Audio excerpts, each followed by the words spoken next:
Há 2 anos, um outro compasso do relógio começou a pedir passagem em minha vida.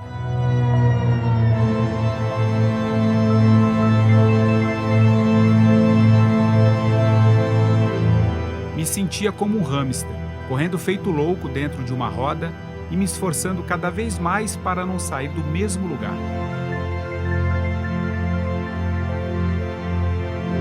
Algo não fazia mais sentido para mim. Estava no auge da minha carreira profissional. Mas aos 45 anos, resolvi que era hora de dar um tempo. Tirei um período sabático. A melhor definição que encontrei para dizer que simplesmente precisava parar.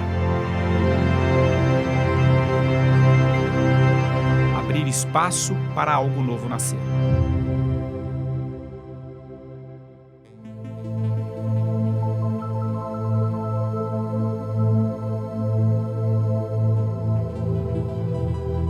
Não fui cruzar os oceanos de veleiro, nem meditar na Índia ou no Tibete. Quem sabe um dia.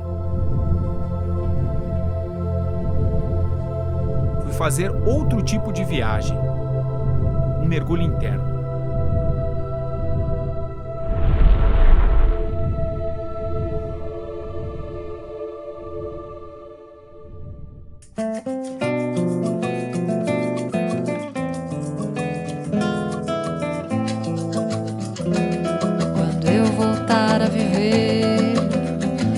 Terei mais tempo de me preocupar com tudo que eu me importei e agora sei, não era assim tão fundamental. Quando eu voltar a viver, vou até achar graça de mim. Não farei tanta questão de ter razão, vou aprender a deixar pra lá.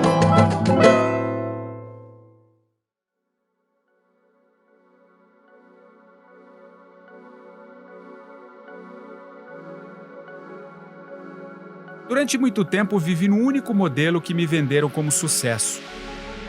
Nasça, cresça, estude, entre na universidade, arranje o melhor emprego, bata suas metas, mantenha-se sempre em forma, você pode tudo. Não, não é bem assim.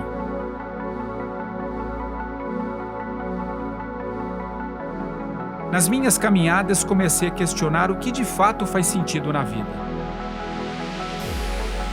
O que é necessário, o que é supérfluo, o que realmente nos traz felicidade? Por que acelerar tanto a vida se a única certeza que temos é que ela um dia acaba?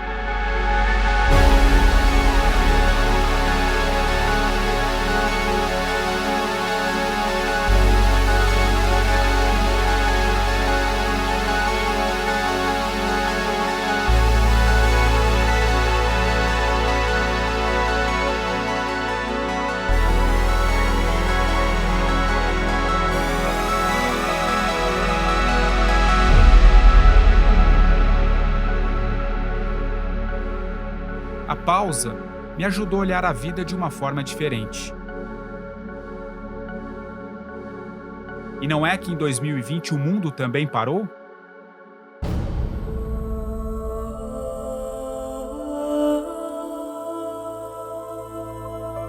Um micro-organismo, invisível aos olhos, se espalhou pelo planeta provocando mortes por toda parte. Da noite para o dia, fronteiras foram fechadas, fábricas esvaziadas, a economia parou. O mundo desceu ao vestiário, tirou um período sabático. Recolhidos em nossas casas, fomos obrigados a redesenhar nossas vidas, conviver com o medo, a angústia, a incerteza. Tomamos consciência da morte, da nossa fragilidade. Como alguém que, por sorte, conseguiu se antecipar a um certo modelo de vida que talvez já estivesse em xeque, resolvi buscar respostas em diversas áreas do conhecimento. Será que não seria o caso de pensar, nós não estamos vivendo muito velozmente? Nós estamos em tempo de aprender a viver sem um monte de coisa e a gente está percebendo que elas não estão fazendo falta. A gente vai repensar as nossas reais necessidades e vamos aprender muito, começando a buscar o essencial. Tem uma frase do amigo meu que é: a vida é um meio para se curar, mas a gente vive a vida adoecendo, para se adoecer. Eu espero que nós, como humanidade, tenhamos um despertar da consciência. A gente tirou um ano sabático e eu acho que o mundo vai mudar muito. Se a vida acabar semana que vem, o que eu preciso mesmo? Aí você vê que você precisa de bem pouco. Nós somos assim meio arrogantes, porque a gente consegue construir máquinas e a internet e bombas e remédios. A gente está acima das leis da natureza. Mas está aí esse vírusinho que está nos derrubando. Um vírus é algo que entra dentro do corpo humano e destrói tudo. E nós, individualmente, dentro do corpo da humanidade, nosso comportamento é muito melhor do que o de um vírus. O mar me ensinou muito isso. Eu vou te derrubar sempre que você achar que você é poderoso. A vida é um sopro. A vida escapa pelos seus dedos assim numa rapidez incrível. O que vai acontecer depois dessa crise vai ser o que nós quisermos fazer depois dessa crise.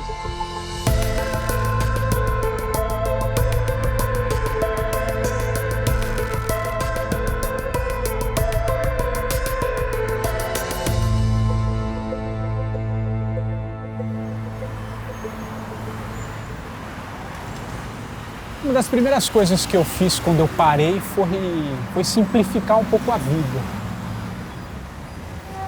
Por exemplo, eu comecei abrindo mão do carro, andando a pé, de metrô, de ônibus, de trem. Passei a ver a cidade mais próxima, né? Como se ela tivesse mais real, né? Eu também acabei mudando um pouquinho as questões financeiras, né? Eu reduzi os meus custos. Aliás, eu passei a me dar conta que tinha uma série de coisas que eu me impunha, de gastos que eu me impunha, que com o tempo fui percebendo não faziam o menor significado, né? É um pouco aquele velho ditado, né? A gente passa a vida inteira em busca do extraordinário, quando na verdade a vida está no ordinário, né? E o que é o ordinário? É o dia a dia, né? As coisas que nos dão significado, as nossas relações humanas, enfim, as coisas mais próximas, né?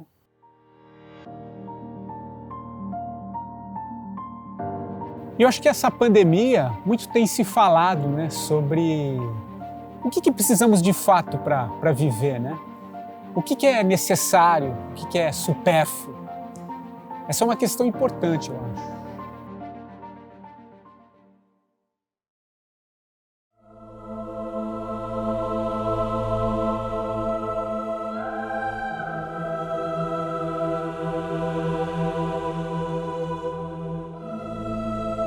Quando a gente fica obcecado na única métrica PIB, a gente cria aberrações de pessoas sacrificando a sua vida, seus relacionamentos, seus filhos, sua felicidade, sua saúde, sua espiritualidade, tudo que gostam para ir em busca dessa métrica. A gente está vendo o quanto há de falso nessa nossa estruturação de uma vida particular, individual, né? Nós continuamos um grupo que se depende de uma maneira absurda, né? E eu acho que tem aqui um repensar que a gente está chamando de econômico, mas não é econômico, ele é civilizatório. O vírus nos dá essa importância de ver que o centro do universo não é o ser humano. O antropocentrismo já era. Nós falamos de biocentrismo. Qual é o centro da vida? É a própria vida. E cada espécie quer sobreviver.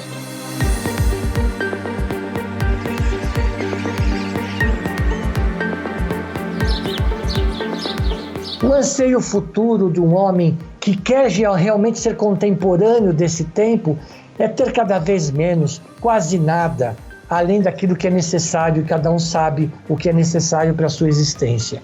Nós vamos, de fato, procurar o essencial A gente precisa ter tantos cavalos no motor do carro, a gente precisa consumir tantos quilowatts na maldita casa, a gente precisa ter uma desgraça numa casa própria. Ninguém tem casa própria. A sua casa, seu lindo apartamentinho, eu lamento informar, não é seu. Você recompra a cada 40 anos. Para de pagar o condomínio e o IPTU do seu apartamento durante 6 anos para você ver de quem que ele é. O que a gente precisa ter? Moradia digna. A gente não precisa ter os carros. Nenhuma empresa de aviação é dona de aviões. Eles provêm mobilidade aérea. Então, assim, a gente vai repensar as nossas reais necessidades e eu acho que vamos aprender muito começando a buscar o essencial. Alguns que já têm uma tendência, assim, de desejar uma coisa mais humana, mais tranquila, mais curtida, vão atrás disso, ao natural, outros vão ser forçados. As empresas não estão e não vão mais mandar seus funcionários viajar o tempo inteiro, pelo mundo inteiro de avião, loucamente. Se pode fazer aprendendo a fazer as coisas home office. Nós estamos em tempo de aprender a viver sem um monte de coisa e a gente está percebendo que elas não estão fazendo falta e que elas, inclusive, poluíam o nosso mundo. Então, para que tantos cavalos no meu carro no mundo que está querendo andar de bicicleta? E para que tanto carro na garagem se a gente está querendo um mundo sustentável? A gente não está querendo um mundo patrimonial. O patrimônio não diz mais. Por mais que a gente queira negar isso, é uma realidade muito presente na nossa vida, no nosso cotidiano social, há muitos anos. A gente está sempre procurando um prazer numa conquista material. É muito fácil a gente procurar felicidade lá fora.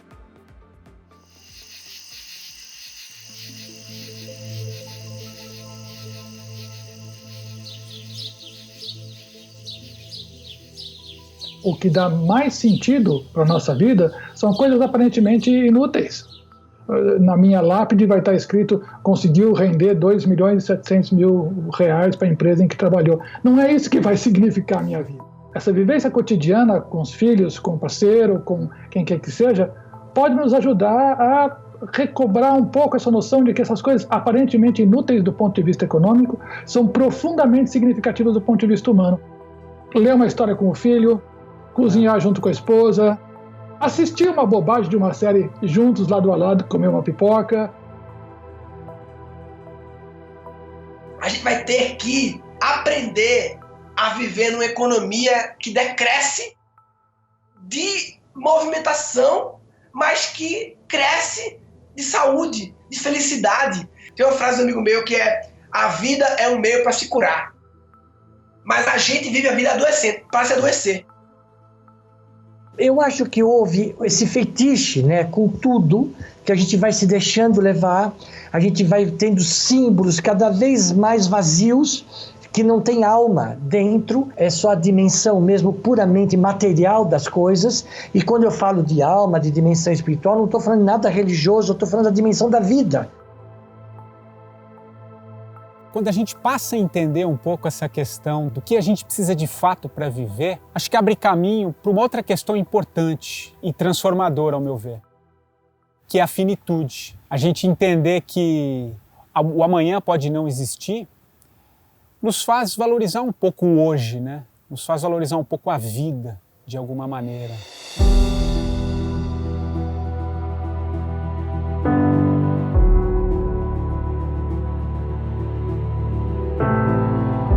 Noi sociologi abbiamo sempre indicato i difetti della globalizzazione, i pericoli della globalizzazione.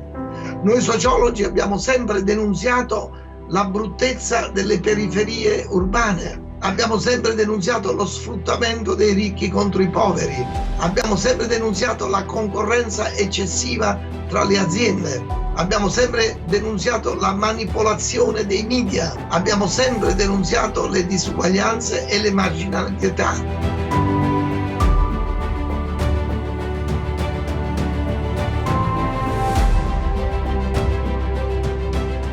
Eu me lembro assim que no auge da minha vida executiva, quando as horas eram comprimidas, né, em tarefas estratégicas, desenhar projetos, almoços, enfim, reuniões, pouco tempo me sobrava, né?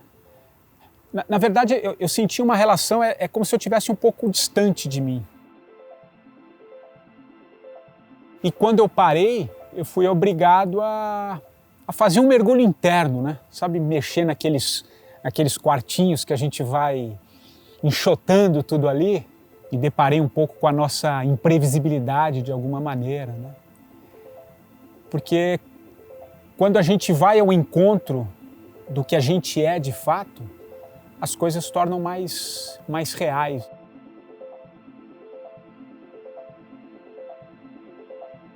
E nesse momento de pandemia, né, quando a morte bateu na nossa porta, né, eu acho que a gente ganhou uma oportunidade de olhar a vida por uma outra perspectiva. E eu acho que entender a finitude pode ser algo transformador. Marco Aurélio, imperador filósofo estoico, ele dizia que uma das coisas importantes para a reflexão é exatamente tomar a morte como conselheira. Se eu fosse morrer amanhã, eu estaria fazendo isso agora?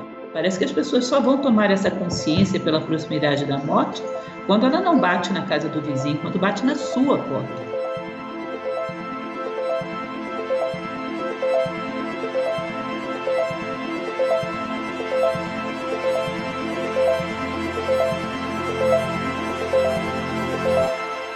Falar sobre a morte, você conversar sobre isso de uma maneira comprometida, sem tirar sarro e nem ficar amedrontado com isso, se você respeitar essa realidade que vai acontecer com você, é como se você entrasse num acelerador de felicidade, assim. Você se torna uma pessoa realizada com muito menos necessidades que a gente vai criando ao longo da nossa vida, achando que a gente precisa. E aí, quando você dá um checkmate, assim, tá, mas se a vida acabar semana que vem, o que eu preciso mesmo? Aí você vê que você precisa de bem pouco. Quando você se dá conta disso, você revigora a essência da sua vida. Você olha para aquilo e fala, isso faz sentido. Quando você tem essa noção da finitude, você muda a tua escala de valores. Eu não quero mais ter bens. Eu quero ter o benefício de uma vida divertida, eu quero poder contar histórias legais. Que adianta eu ser dono de meia dúzia de bancos? Eu me considero hoje mais rico do que o dono do banco onde eu tenho conta. O que nos faz humanos é a consciência de que a gente vai morrer, né? Essa consciência da morte, ela gerou tudo que construiu a nossa civilização, né? Se você pensar que a filosofia, as religiões, todas essas ideias são construídas em cima do medo que a gente tem de morrer. Nós temos medo de morrer, nós temos um tempo finito, e a isso nos veio a pergunta, mas e o que nós vamos fazer então com esse tempo? Essa chance de você conversar sobre isso vai desfazer essa grande mentira de que nós somos superpoderosos, de que a gente dá conta de tudo, que o dinheiro é tudo, né? Então, você pode ter todo o dinheiro do mundo. Se o vírus te pegar e ir para um caminho dentro do seu corpo que acabe com o seu pulmão, não tem dinheiro no mundo que te salve. Pode ter toda a infraestrutura. Você vê nos grandes hospitais, ainda tem gente que morre. Muita gente morre. Quando você para pensar, às vezes, como é que a gente consegue acordar, viver relativamente feliz, ter alegrias durante o dia, sabendo que você vai morrer e todo mundo que você gosta vai morrer? A ideia da morte é muito assustadora e paralisadora. Essa percepção da nossa finitude, se por um lado ela pode ser opressiva, por outro lado ela pode ser profundamente libertadora. Nos faz abrir mão daquilo que não é essencial. Nós nos apegamos a coisas, às vezes, que não são tão importantes, né? De consumir, da nossa aparência. Né? Será que, em suma, e eu digo quase do ponto de vista religioso, será que não podemos ser mais humildes? Será que não devemos pensar mais no outro? Eu sempre costumo dizer que nós precisamos ser como se fossem velas. Nós não podemos ser âncora de um barco, nós temos que ser a vela, que o vento passe e faz a gente ir.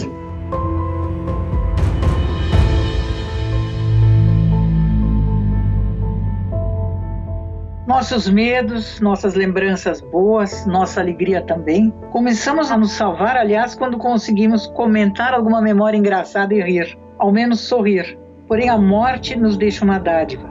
vontade de sermos melhores, de cuidar mais dos outros ou de nós mesmos. No fim, tudo estará apaziguado.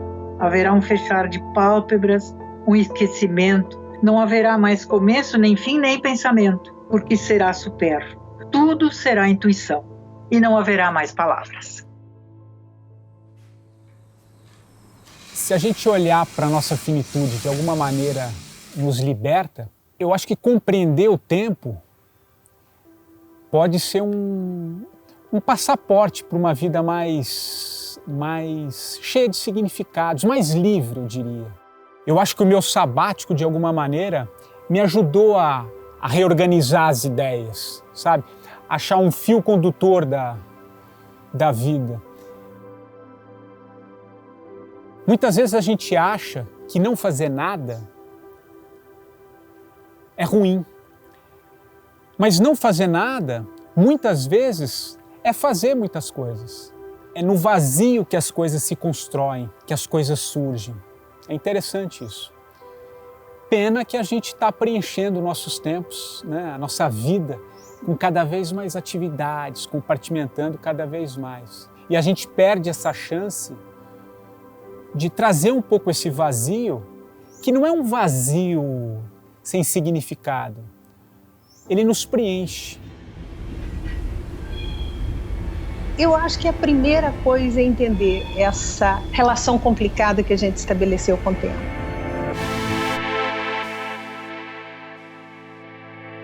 Nós vivemos numa sociedade que nos vicia na pressa.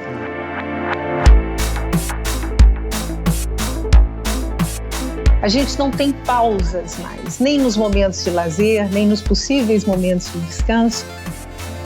Sabe o botão de um controle remoto de um equipamento de TV? Tem avança, recua, play, stop e pausa. Né? Então, imagine que a vida tem esses botões e você só usar um, você está empobrecendo seu repertório de possibilidades. A gente tirou um ano sabático e eu acho que o mundo vai mudar muito.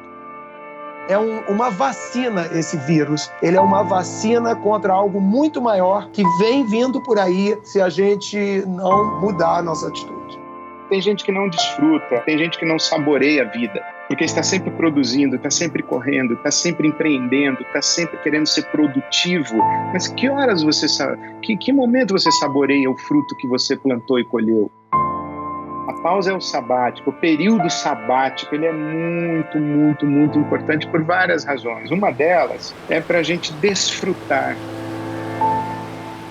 Questo virus ci sta insegnando che il lavoro è importante, ma non è tutto nella vita, perché il lavoro è un settimo della nostra vita e non deve avere la precedenza. La prima precedenza la deve avere la salute, poi la democrazia, e solo in terzo luogo viene il lavoro e la ricchezza, perché è meglio essere poveri ma vivi che ricchi ma morti, ovviamente. Uma outra coisa que o sábado ensina pra gente, a pausa ensina pra gente, é o nosso limite. O sábado é uma forma de Deus falar pra gente assim, ó, para de trabalhar e você vai ver que o mundo vai continuar sem o seu trabalho.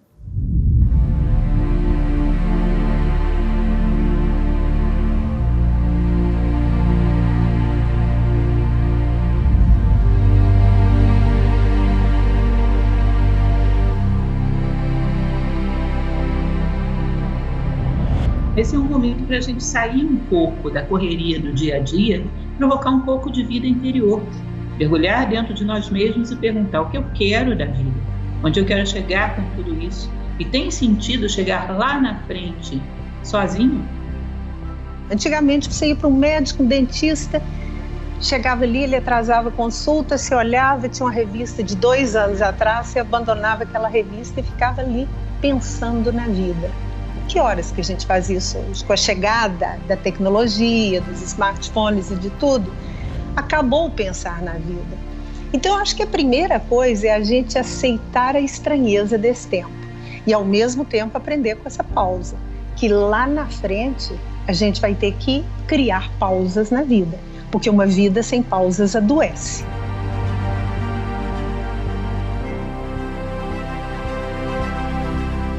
eu preciso me escutar. Esse escuta só se dá na pausa. Esse é o momento em que a gente escuta partes do eu que não vão se manifestar no play, no stop, nem no vai para frente, nem vai para trás.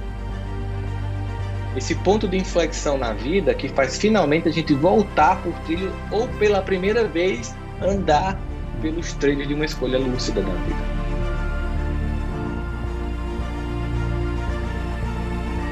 Esse silêncio interno incomoda, mas para despertar da Matrix é preciso esse silêncio, é preciso esse deserto, esse ato.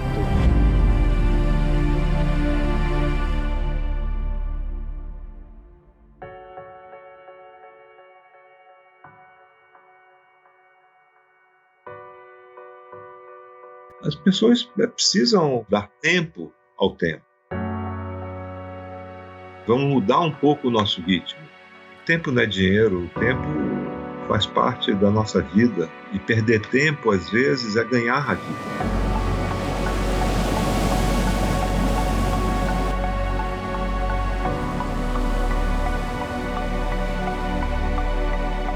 É preciso ter paciência para esperar a onda.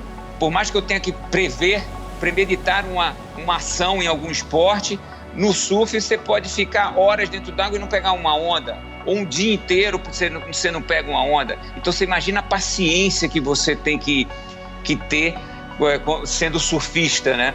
E o mar me ensinou muito isso. Seja flexível, a sua força não vai me vencer.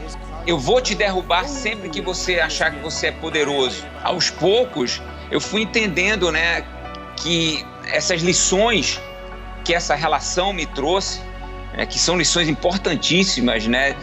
Resiliência, cair e levantar, porque não importa o quanto bom você seja dentro do mar, você vai cair muito. Você precisa estar preparado para voltar a se reerguer de uma forma positiva.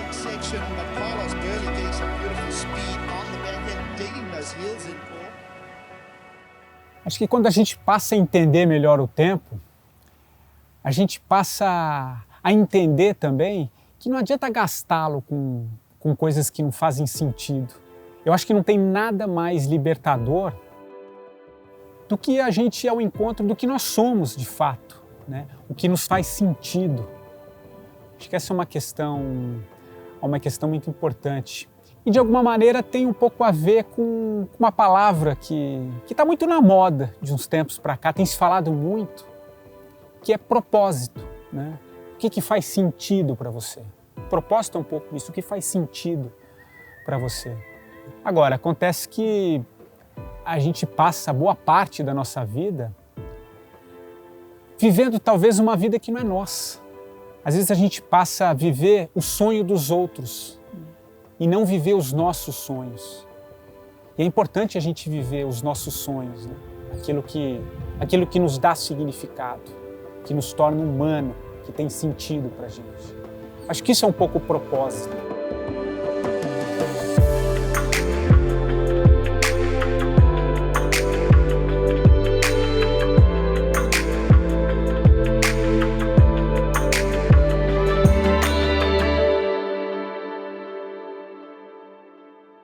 A maior de todas as inteligências é a identidade.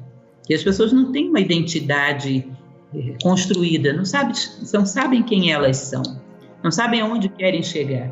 Inteligência vem de intellegere, escolher dentre. Ou seja, escolher dentre 10 opções que te dão, qual é a que mais coincide com os teus princípios humanos, os teus valores humanos. Ou seja, a verdadeira inteligência é discernimento.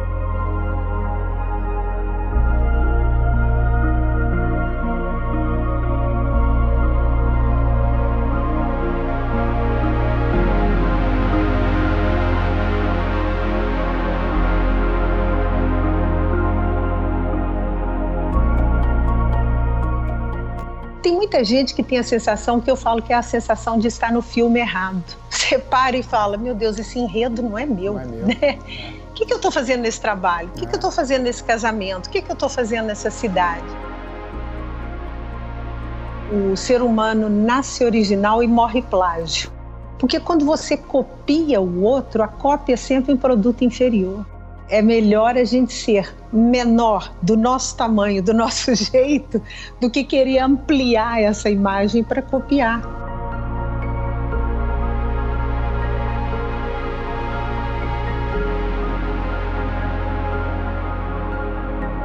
O normal é normas. Então, se parar para pensar, a lâmpada é normal, a luz é natural.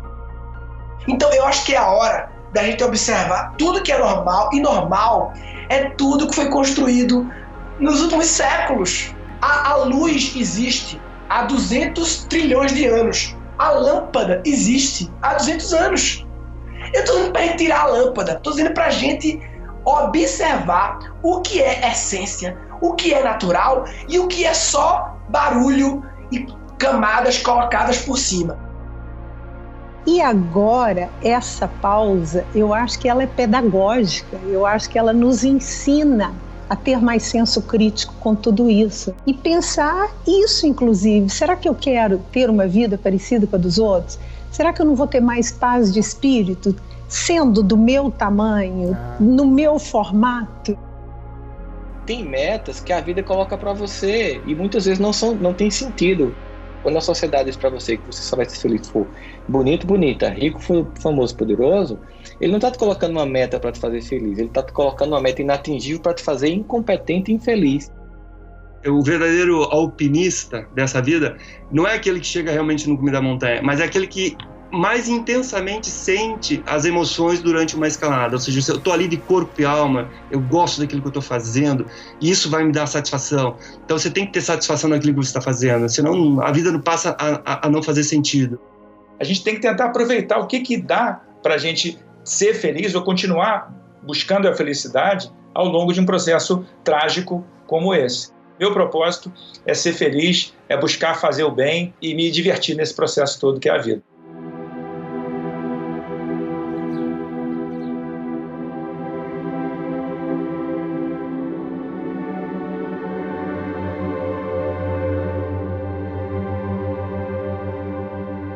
A gente não tem medo só de morrer.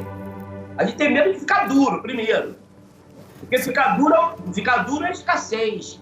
Escassez é você não ter o que comer, onde morar. Depois, a vergonha de você não ter sido competente para evitar isso. Depois, o medo de não ser amado por ter falhado. Então, você está de cara com os seus maiores medos, que é o medo de não pertencer e o medo de não ser amado. Esses são medos maiores que a morte, porque tem gente que se mata por não ter amor nem pertencimento. Eu tenho a sensação de que eu fui o porquinho que construiu a casa de tijolo. Tu só investiu em segurança financeira, tu quebrou no mental, tu quebrou no emocional, tu comeu mais do que devia, tu perdeu a fome, mas tu tá com dinheiro, mas tu quebrou do outro lado. Então, veio o lobo mau, soprou e a casinha foi. Se você investiu em segurança financeira e alimentação e vida saudável, mas não investiu em educação mental e emocional, você construiu a casinha de madeira. O lobo mau sopra uma vez, não cai. Sopra, não cai. Insiste a terceira e até que cai. E o cara que nesse período investiu em educação financeira, alimentação e vida saudável e educação mental e emocional, é o porquinho que construiu a casinha de tijolo. Porque lá na frente, quando a gente vê o cenário de terra arrasada, que vai ser aquela hora que a gente vai sair pra rua procurar trabalho e não tem trabalho, e aí o mundo vai precisar da gente inteiro.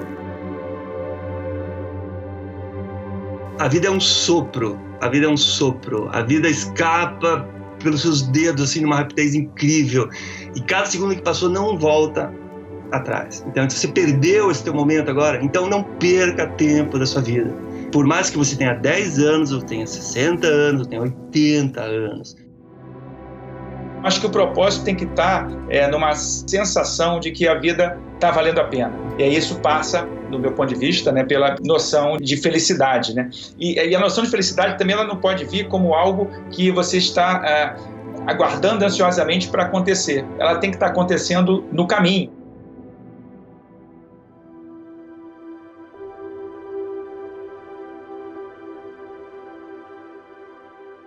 Gratidão se você está com a saúde, gratidão se você tem o que comer, gratidão se você ainda tem de onde tirar renda. Depois, sintoniza teu coração na frequência da compaixão, com as pessoas que estão passando por dificuldade, mas principalmente com você. Se caso você esteja passando por dificuldade, dessa vez, pelo menos dessa vez, a culpa não foi sua. Uma das coisas que eu acho que o tempo me ajudou foi entender que a gente não tem controle sobre muitos dos acontecimentos que nos cercam, né? A única coisa que a gente tem controle é como nós reagimos às coisas que nos acontecem. Isso está em nossas mãos. E esse momento que a gente está vivendo pode nos trazer muitos ensinamentos, né? A gente só precisa estar atento a esses sinais que a vida nos traz, né? E é interessante que nesses 3 meses, ouvindo pessoas de diversas áreas do conhecimento, eu aprendi muito, principalmente o fato que o mundo está sempre em transformação, ele sempre se transformou. E eu acho que nesse momento é sempre importante a gente seguir uma espécie de bússola do nosso tempo, deixar o tempo seguir. Acho que esse talvez seja um bom caminho.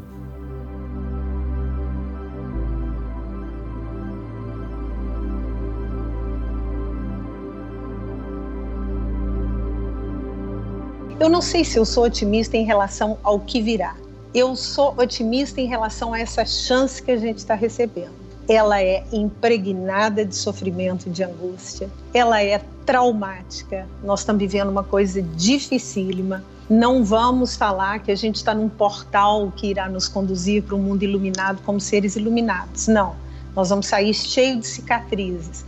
Mas eu acho que as bordoadas que a vida nos dá, às vezes nos tornam melhores mesmo.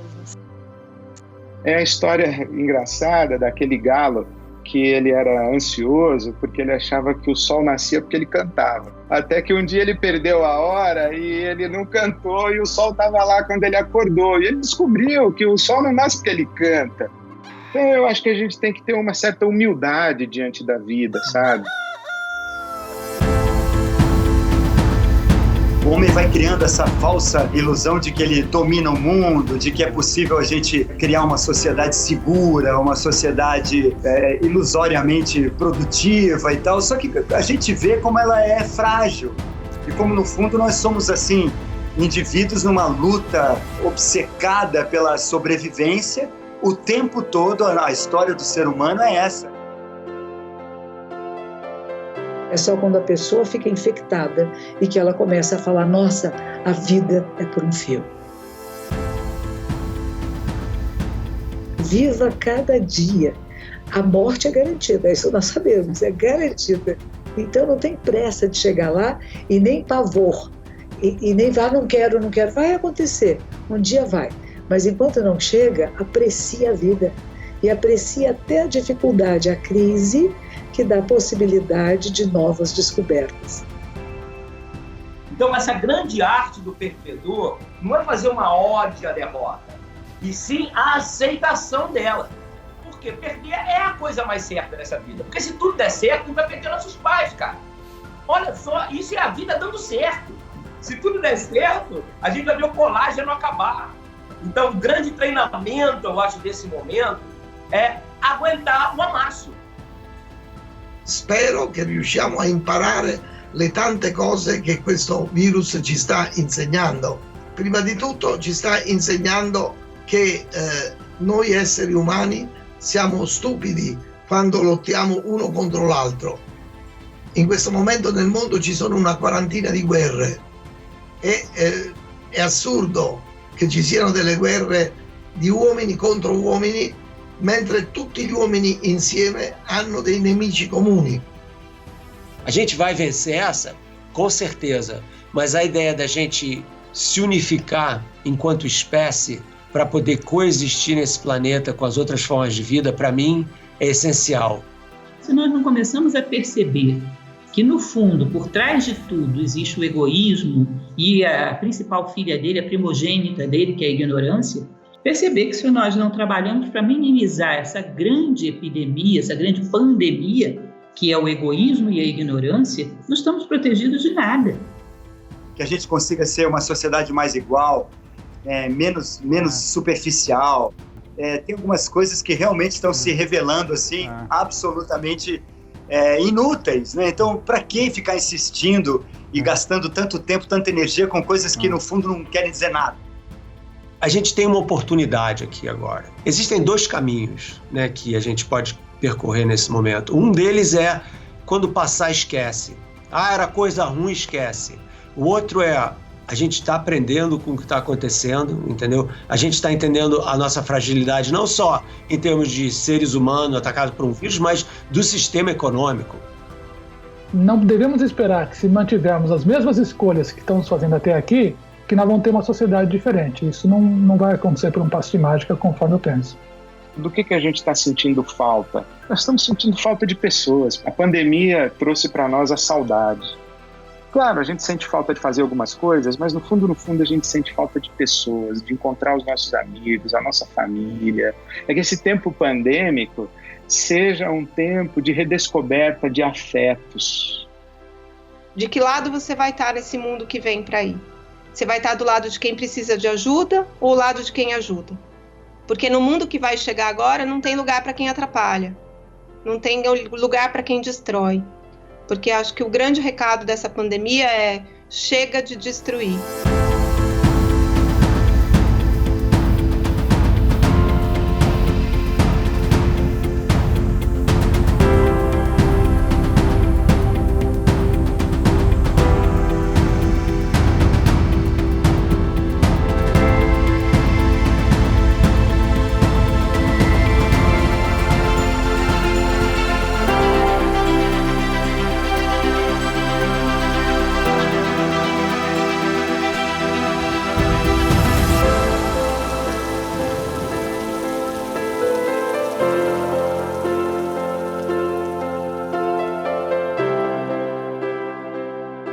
De que forma o mundo vai voltar desse sabático forçado?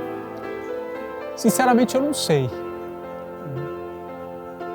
O que eu sei desse período, da importância da pausa, é de que mais do que nunca essa decisão está em nossas mãos.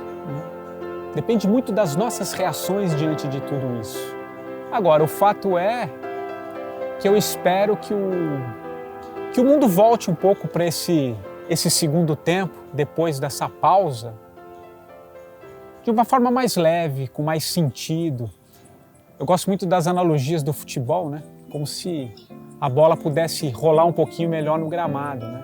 Voltar melhor depois desse intervalo.